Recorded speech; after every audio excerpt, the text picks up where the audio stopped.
Cumprimento também todas as nossas irmãs e irmãos em Jesus, para que todos sejam abençoados nesta manhã em que nos reunimos nessa união fraternal, a fim de estudarmos um pouquinho o que o Evangelho de Jesus nos diz através da doutrina espírita.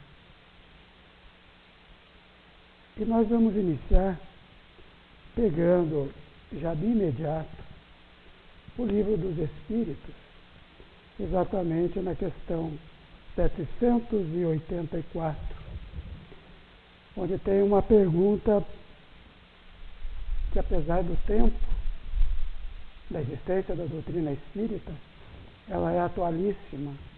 Vejamos então, questão 784. A perversidade do homem é bastante intensa e não parece que ele está recuando em lugar de avançar, pelo menos no ponto de vista moral? É a resposta do Espírito Benfeitor. Engana-te, observa bem o conjunto e verás que ele avança, pois vai compreendendo melhor o que é mal. E dia a dia corrige os seus abusos. É preciso que haja excesso do mal para fazer-lhe compreender as necessidades do bem e das reformas. Nos assusta, hoje em dia, vermos horrorizados, né, o que acontece ainda no mundo. Esse mundo que já tem aproximadamente 4 bilhões e meio de anos, e ainda nós vemos crimes de toda espécie.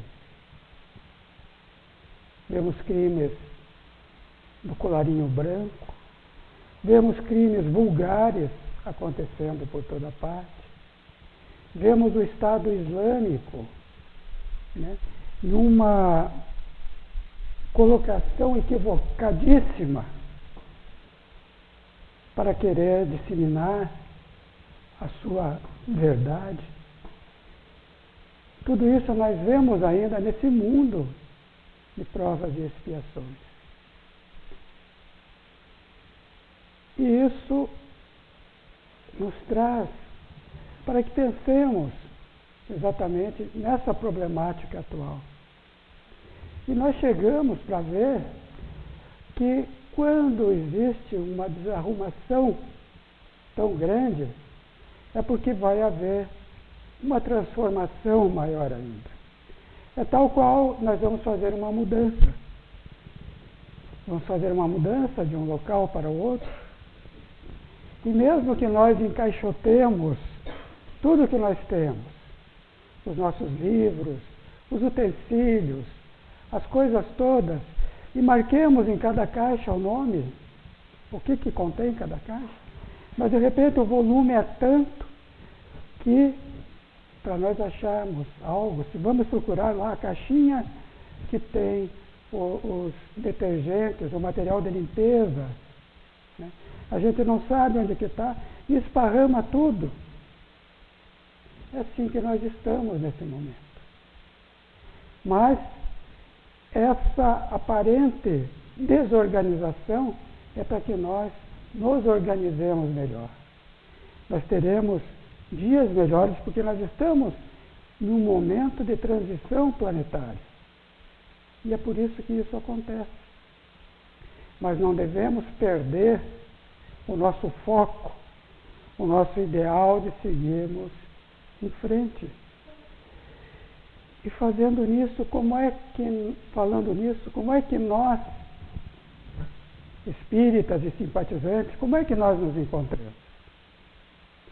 De repente, nós não estamos alimentando essa cadeia de iniquidades, de dores, de sofrimentos, essa desorganização através dos nossos pensamentos, através, às vezes, de uma língua ferina, através de ações que vem machucar o nosso irmão.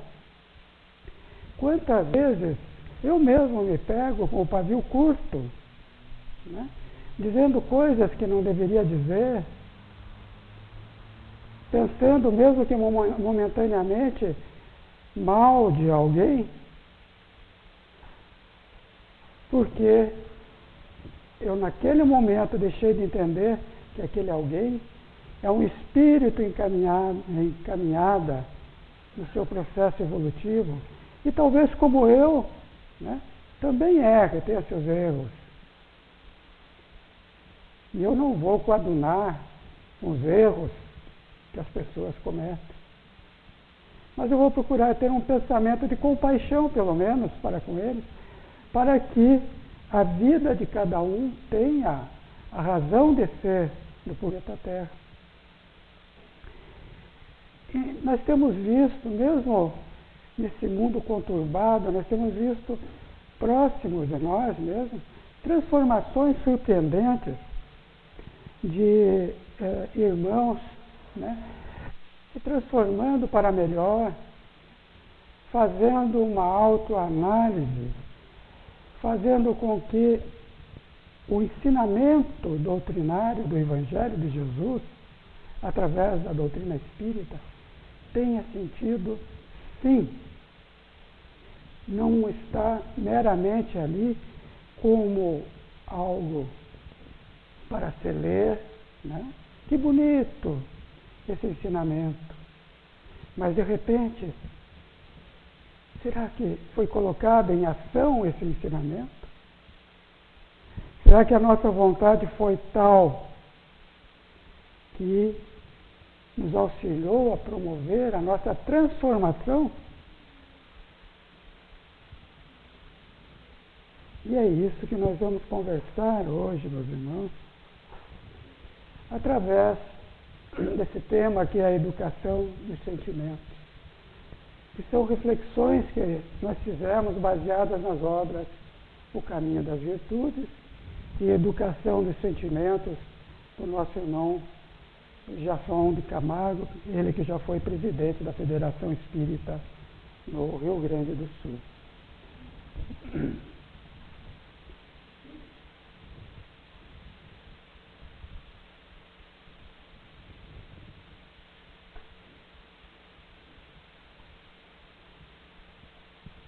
Por favor.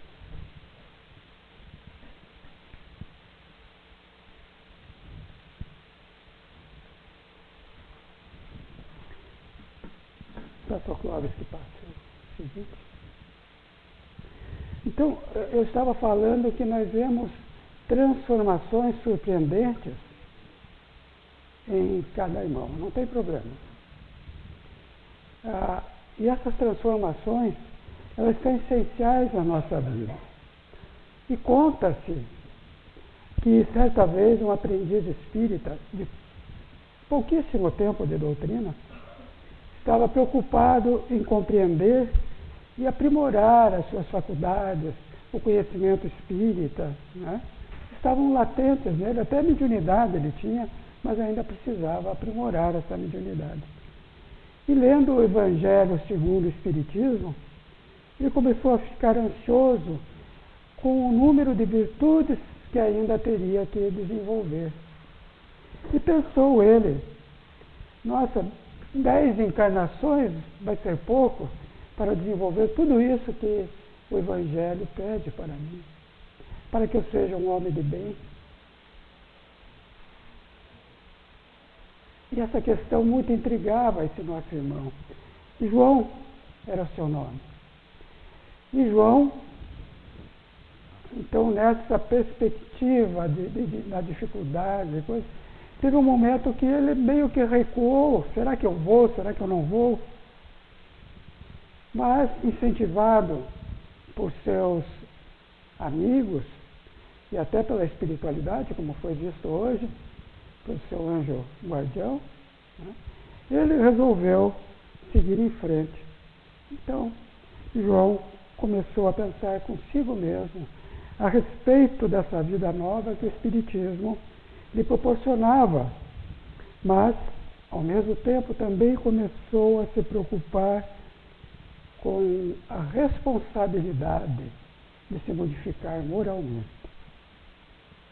E daí, num certo dia, em que João estava lendo, apareceu-lhe um espírito com um belo sorriso nos lábios. Provavelmente era o espírito guardião do qual a mensagem Momento Espírita lhes falou há pouco. Disse-lhe que era um amigo espiritual e perguntou ao João o porquê de tantas preocupações.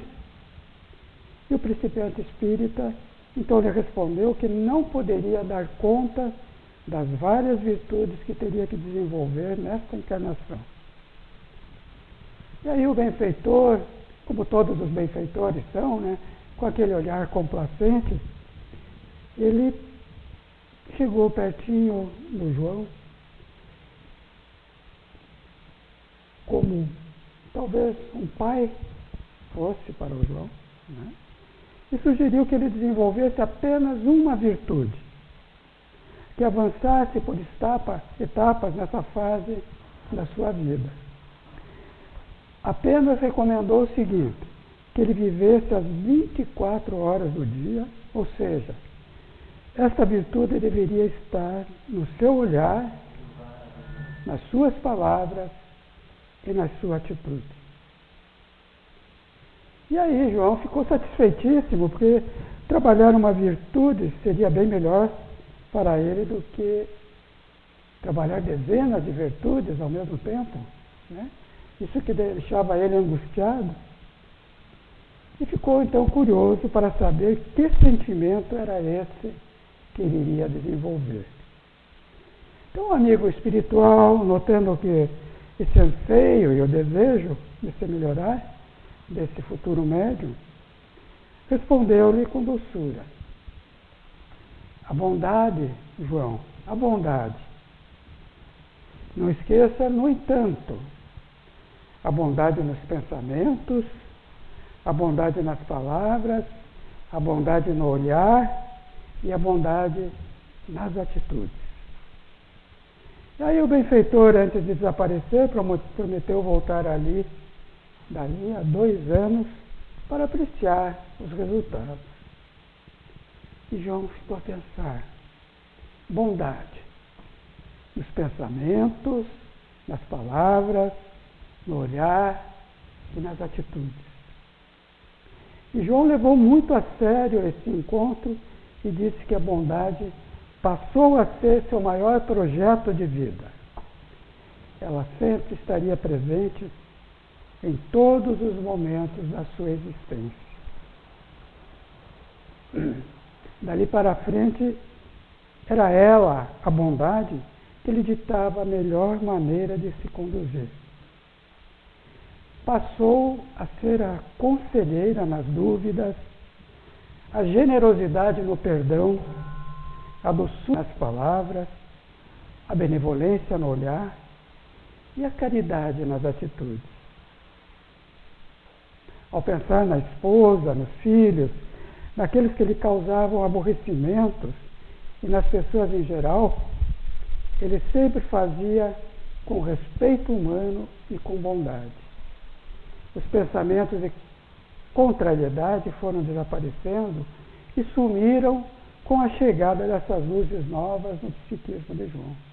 Porque até então, isso eu não falei, João tinha uma vida como qualquer um de nós temos, com os problemas, com as desarmonias, com as doenças, com as desavenças, com a intranquilidade, né?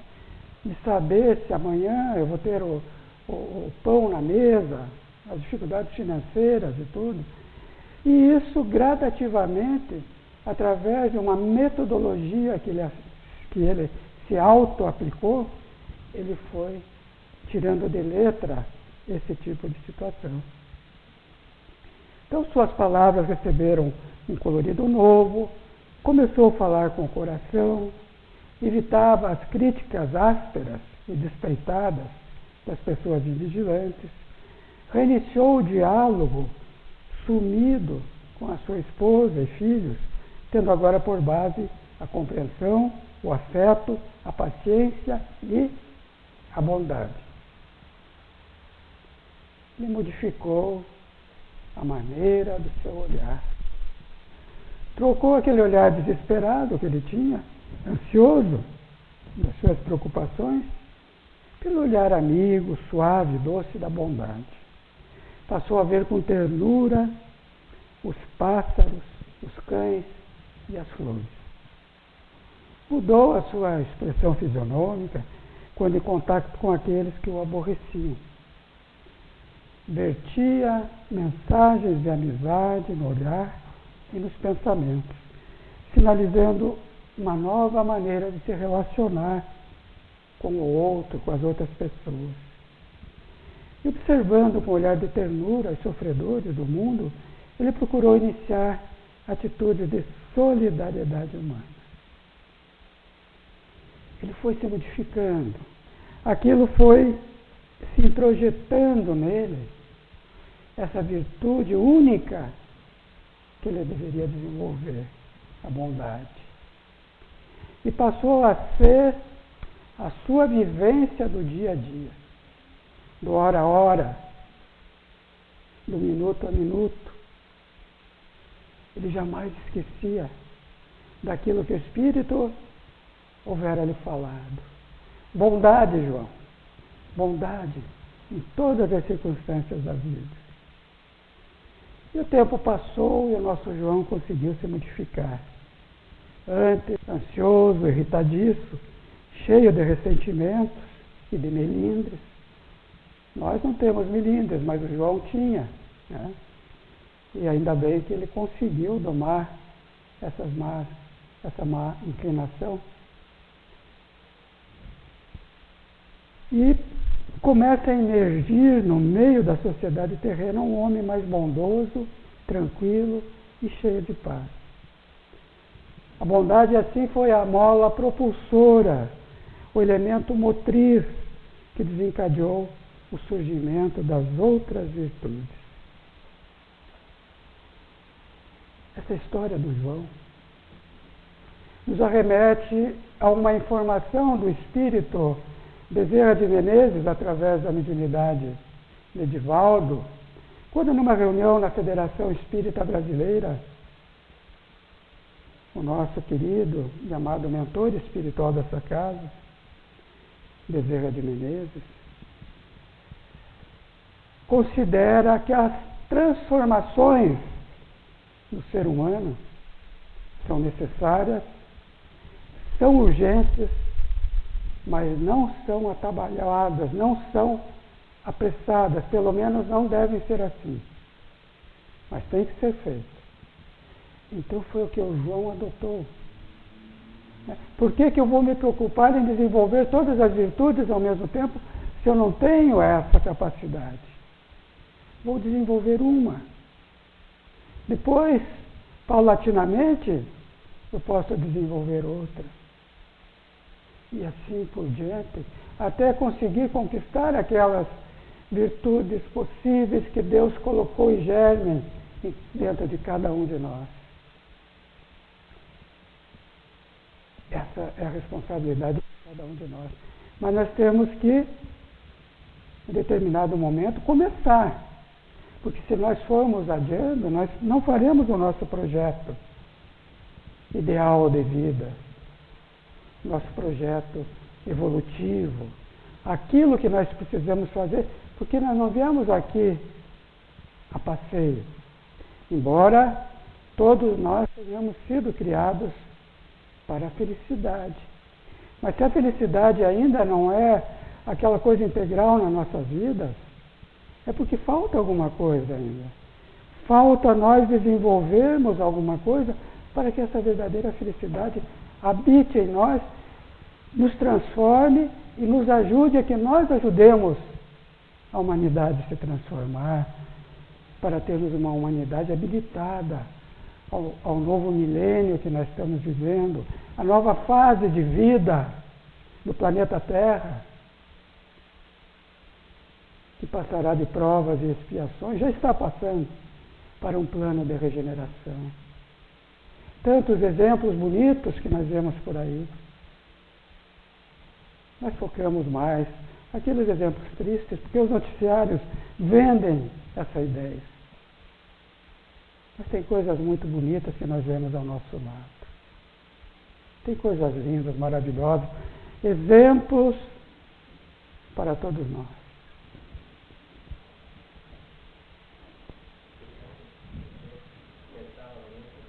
E nós pensamos que às vezes nós não temos a capacidade de fazermos a mudança.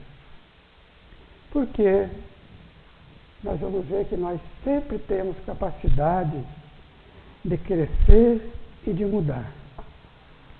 Nada mesmo está acabado em nós.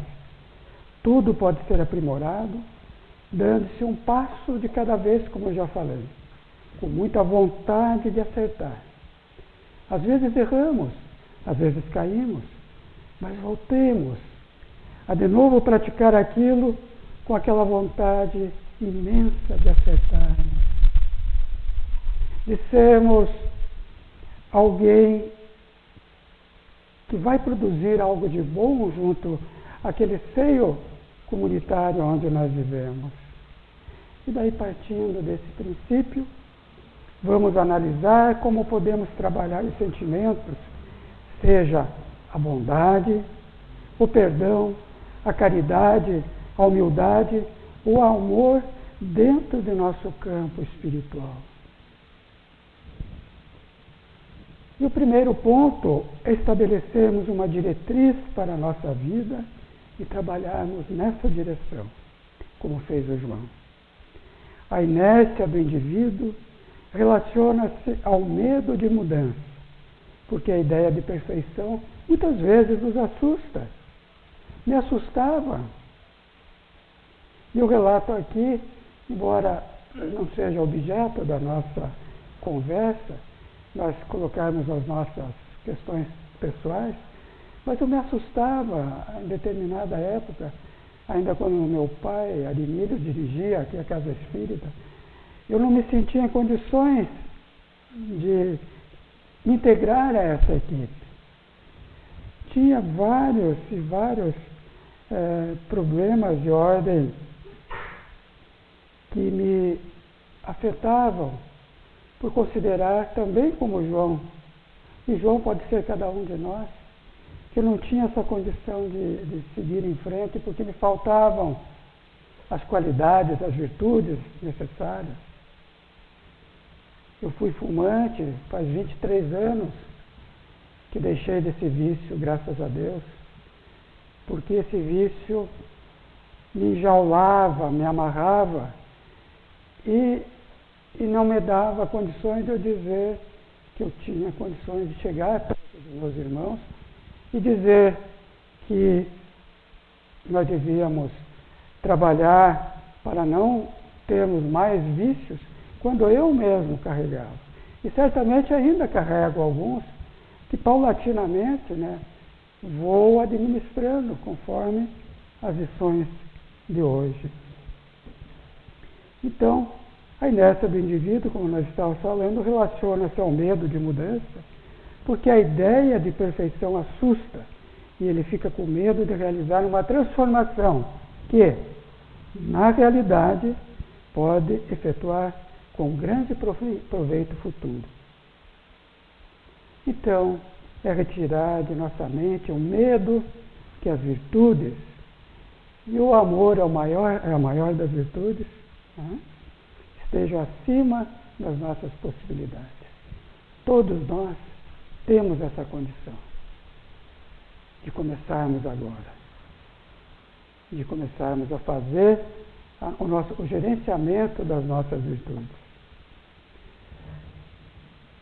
Aqueles de nós que tomamos a boa resolução de trabalhar os sentimentos e as virtudes, vamos formular um projeto de vida para desenvolver as qualidades que se encontram em potencial em cada indivíduo e mover-nos para ele com serenidade e determinação. De que maneira? João, o aprendiz reformado, nos ensina? Pela vontade de transformação e pelo conhecimento. Sem vontade nós não fazemos nada. A vontade é que nos impulsiona para frente. E assim, como em qualquer outro projeto, seja profissional ou não, são necessários a vontade e o conhecimento. Conhecimento daquilo que nós vamos realizar. Nós temos que ter uma bagagem a respeito do que nós pretendemos. Então o conhecimento é feito de várias formas. Estudando, observando, comparando, sentindo, refletindo, reiniciando, intuindo, através dos conselheiros espirituais, como o nosso anjo da guarda, etc, etc, etc. Por isso nós vamos buscar os elementos essenciais que nos auxiliam a compreender melhor o que desejamos. Então consultemos os livros, assistamos aos seminários, meditemos sistematicamente sobre as virtudes que buscamos. Observemos melhor nossos atos e pensamentos em relação aos semelhantes e reflitamos sobre as atitudes dos outros, dos nossos irmãos. Isso significa trazer ao nosso nível de consciência tudo aquilo que se relaciona ao amor e às demais virtudes. Eu falo do amor porque é a maior de todas as virtudes. E também pela vivência. Somente a vivência irá solidificar o estudo, a análise, a reflexão e as demais maneiras de conhecimento de um tema qualquer. É na prática, meus queridos irmãos e irmãs, que tornaremos realidade os nossos projetos e os nossos anseios espirituais. Só dessa forma. Tem que colocar mesmo a mão na massa. Não pode ser diferente disso. Testar aquilo que nós queremos. E Pestalozzi, cognominado o pedagogo da humanidade, com quem Kardec fez os seus estudos, já havia dito que não iremos aprender a pensar apenas lendo livros sobre o pensamento, mas sim pensando. Dizia que nós temos a cabeça para pensar, o coração para sentir e as mãos para obrar. E parafraseando Pestalozzi, poderemos colocar que só aprenderemos a perdoar perdoando, a amar amando. A prática é o teste final de aprovação, porque no geral as pessoas são boas geralmente na teoria e deficientes ainda na prática. Então, habituemo-nos a ver tudo com um olhar de compaixão e a praticar a caridade. Iremos assim adquirindo hábitos saudáveis. Se nós não tínhamos um hábito saudável em relação à nossa fala, ao nosso pensamento, vamos procurar mudar esse hábito, né? Torná-lo saudável, até incorporá-lo definitivamente em nossas almas. Esses hábitos persistentes e produtivos nos elevarão à condição de colaboradores de Deus.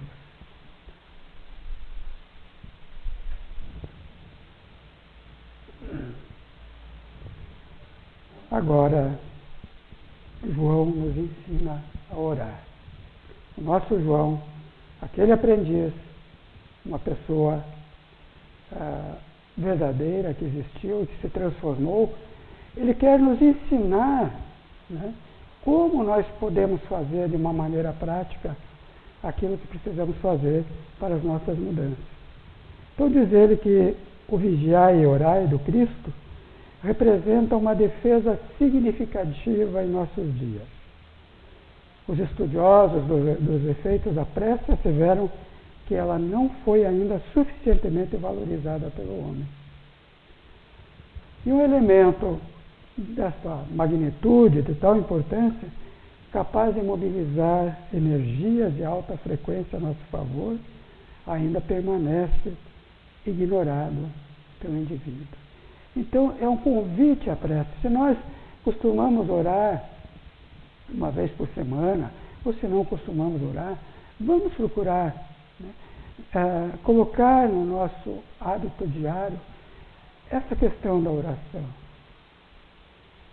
Vocês vão ver a diferença, aqueles que ainda não experimentaram, a diferença que vai existir na vida de cada um. Os nossos anjos guardiães vão estar mais próximos de nós no momento da oração, dessa integração de mim com a espiritualidade maior. Então, a prece como um ato de amor receberá uma resposta sob várias formas: bom ânimo, fortalecimento, inspiração, saúde, equilíbrio, etc, etc. E assim, o Vigiai e Orai de Jesus traz em si um dos mais notáveis princípios de higiene mental e saúde física de que se tem notícia. E tudo ao alcance de nós, seres humanos, normais que estamos por aí. Não é verdade? Então, para aqueles que queremos domar as possíveis más inclinações, e acho que todos nós, inclusive eu, primeiramente eu, nós temos uma aliada poderosa junto com a oração, que é a meditação, como também fez João, e que nos convida também a fazer essa prática junto com a oração, meditar em circunstâncias que nós vamos discorrer agora. Então, os dicionários colocam que a palavra meditação significa contemplação, hábito de reflexionar, de pensar, de refletir e até de orar. Então, a meditação e a prece vão ser portas que se abrem para o eu interior, para o mundo ainda a ser descortinado, a ser descoberto, para que nós possamos prosseguir essa viagem terrena, essa caminhada de aprendizado de melhor forma. E como nós vamos conseguir, né, fazer isso sem realizarmos o conhece-te a ti mesmo de Jesus? Sem meditações profundas e serenas a respeito de nossas emoções e sentimentos?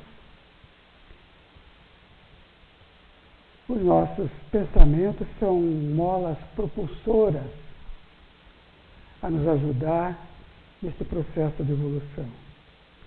E depende dessa qualidade do pensamento, nós estarmos irradiando e recebendo boas energias ou não. E vários trabalhos médicos apresentados nos dizem o seguinte, que a meditação pode produzir e produz efeitos salutares nas pessoas que cultivam esse hábito, tais como a redução de tensões, dos níveis de ansiedade, dos distúrbios psicossomáticos, que é a melhora da relação entre a mente e o corpo, a redução espontânea do uso do álcool, do fumo e das drogas, melhora a saúde física, com o aumento das defesas imunológicas, no decréscimo da pressão sanguínea dos hipertensos, aumenta o fluxo de sangue para o coração, diminuindo o risco de isquemia assintomática. E, mais que tudo, um efeito salutar importante na meditação é o auxílio do autoconhecimento, de nós podemos nos conhecer melhor. A mente como que solta-se mais quando nós entramos em meditação e traz poderosas reflexões sobre os mais variados assuntos para nos conhecermos então melhor. Só uma ressalva aqui que é muito importante. Existem situações delicadas, né, em que certas meditações não são apropriadas para pacientes portadores de psicoses. Nesses casos, os cuidados de acompanhamento médicos e psicológicos se fazem necessários.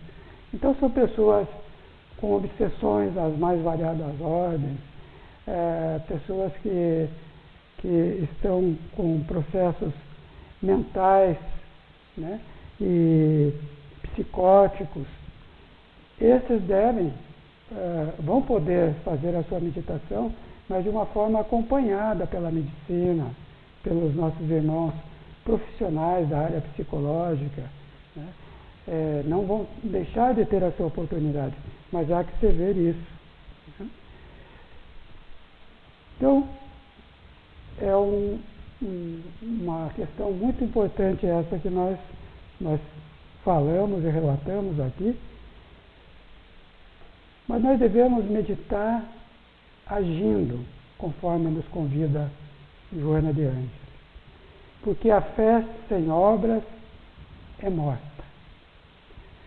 Se nós nos recolhermos, nos distanciarmos da sociedade, se vamos para um local onde não há trânsito de ninguém e ficamos a meditar dias e dias, sem produzir nada de bem, além de fazermos as nossas meditações, elas começam a ter um efeito inverso, porque a meditação é feita para se trabalhar,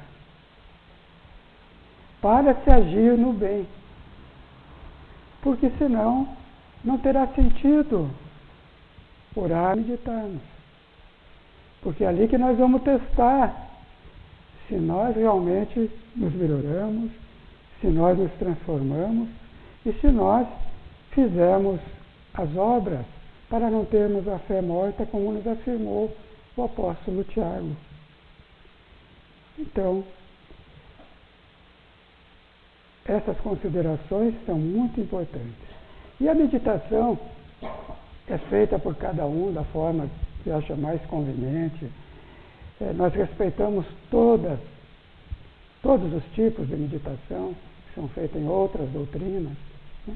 Mas nós aqui, como espírita e como simpatizantes, né, nós recomendamos utilizar a técnica adotada por Santo Agostinho e colocada em resposta à questão 919, letra A, do Livro dos Espíritos, que nós já sabemos que ele dizia: fazei o que eu fazia quando vivi na Terra, ao fim do dia, interrogava a minha consciência. Passava em revista ao que fizera e perguntava a mim mesmo se não faltara a algum dever, se ninguém tivera motivo para de mim se queixar. Foi assim que cheguei a me conhecer e a ver o que em mim precisava de reforma. Aquele, continua Agostinho, que todas as noites evocasse todas as ações que praticara durante o dia e inquirisse de si mesmo o bem ou o mal que houvera feito, rogando a Deus e ao seu anjo da guarda que o esclarecesse, grande força adquiriria para aperfeiçoar, porque, crede-me, Deus o assistiria. E diz mais adiante: formulai, pois, de vós para convosco questões nítidas e precisas, e não temais multiplicá-las. Justo é que se gastem alguns minutos para se conquistar uma felicidade eterna. E essa meditação de Agostinho foi muito importante na sua vida. Mas nós vamos ver que Jesus deu o maior exemplo de meditação e ação quando veio aqui à Terra. E quando ele foi fazer as suas visitas ao Vale dos Leprosos, lá em Jerusalém, quando conviveu toda a sua existência com os sofrimentos humanos, né? Jesus não deixou de orar, ele orava e meditava e se nimbava de luz através desse projeto de amor que ele veio nos trazer. Mas não deixou de agir no bem. Então, assim nós também, né? Devemos seguir esse ideal que é a meditação, a oração, mas fazermos a nossa parte atendendo aos anseios da Boa Nova, aos anseios daquilo que nós escolhemos fazer e que muitas vezes esquecemos quando estamos aqui no plano terreno. Essa a meditação de Agostinho, da qual nós falamos, né?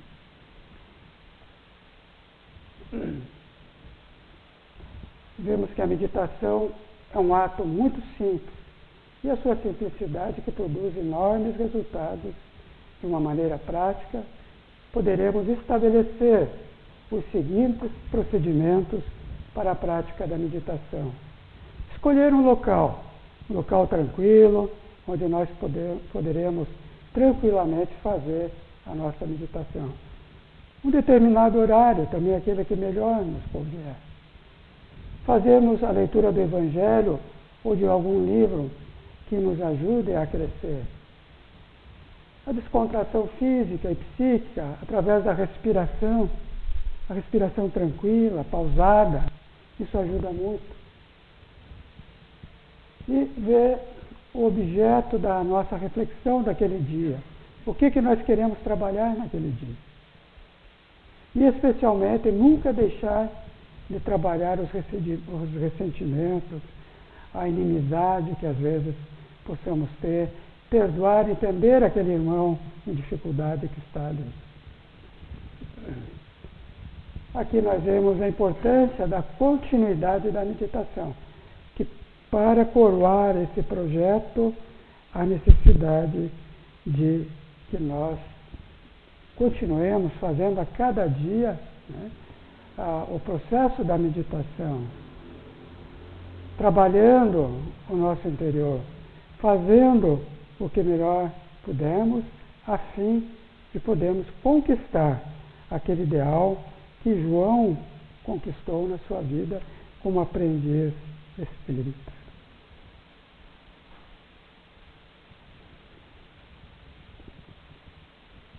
Finalizando o nosso encontro e fazendo essas colocações importantes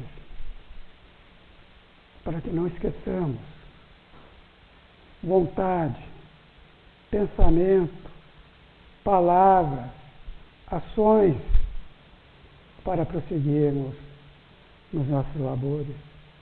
Que sem isso, meus irmãos e irmãs, será que a vida terá valido a pena? Aprendamos a ver Deus nos segmentos da natureza, nas profundezas da alma, e a nossa fé aparecerá. Então, o seu olhar de confiança, de bondade, modificará a expressão que cada um de nós temos no rosto.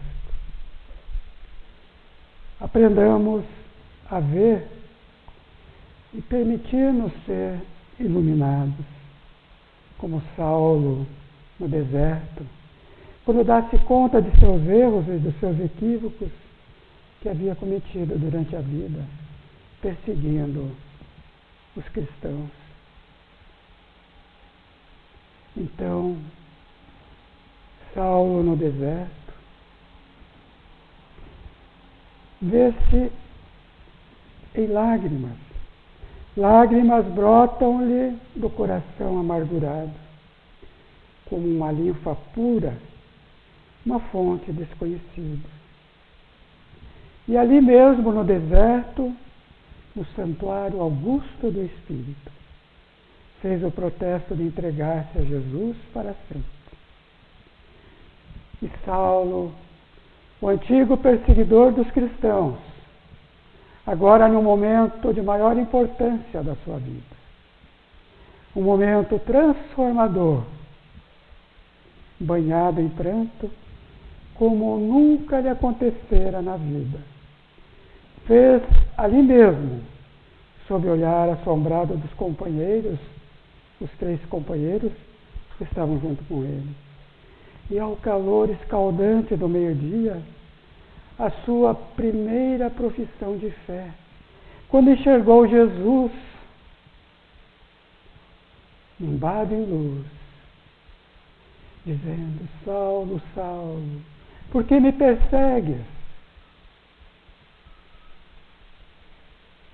E ali, aquele momento, foi um momento especial para Saulo, o momento da sua maior reflexão de vida.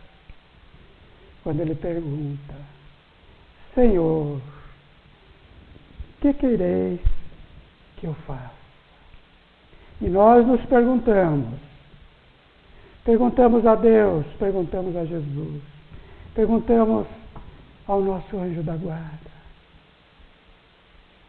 que quereis que nós façamos para nos transformarmos, para nos melhorarmos, para ajudarmos a humanidade? Pensemos nisso e sigamos a nossa caminhada. Que assim seja, com a graça e o amor de Deus. Que assim seja. Um bom domingo a todos.